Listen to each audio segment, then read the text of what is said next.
I think we've seen in the last few weeks just what a fit Ryan Jack does to this Rangers team. I mean, he's vital. I think when when you can get him to the levels that he's been showing. Certainly the night at Easter Road when he was absolutely, I thought he was sensational that night. Just sort of winning everything, dictating the game, breaking up Hibs attacks, just bring that intensity to Rangers midfield, which is, again, as I said earlier, has been lacking this season.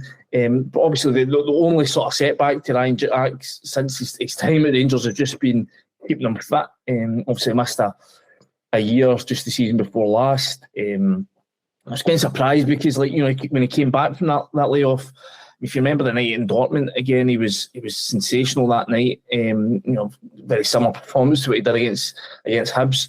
I really thought, obviously was influential in the road to Seville, gets a goal in the cup final. You're thinking, if he now just gets that's him really having come back without a pre-season. If he can get a pre-season under the belt, then wow, he's going to kick on. It never just happened. There's a few more niggly injuries. He missed a few games here and there. So again, it's just been, you've never quite seen Ryan Jack at his full potential these last couple of years. So that's why I think perhaps Barry's right that there has to be a decision made in terms of his loading. I think Michael Beale spoke recently about just how much he plays. Does he, how much does he train? Obviously he played against Hibs.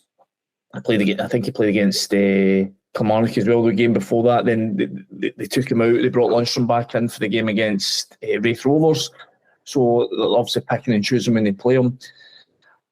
I've kind of, as Barry Ferguson would say the same, as a former Scotland captain, you don't want to pass up any opportunities to play for your country. Obviously missed the Euros, which would have been a huge blow for him. Obviously at the same time as missing out on the title running in 2021. So he'll be loath to give up that chance, but it's just how they go to handle it. How does he train when he goes away with the team? Can they find ways to get him that rest that he's obviously going to need, just so you don't overload him and he starts picking up those niggly knocks that he's had. Obviously he had to have, I think it was surgery, I think he had to have at the end to sort of overcome that sort of calf back issue that he had that kept him out of the Euros. So I mean, I'm sure he'd have been hoping that was the end of his issues. It's not quite worked out that way, but I do think it's vital that they can find a way just not to overburden him with too much football, so that you can get the best out of him when it's needed.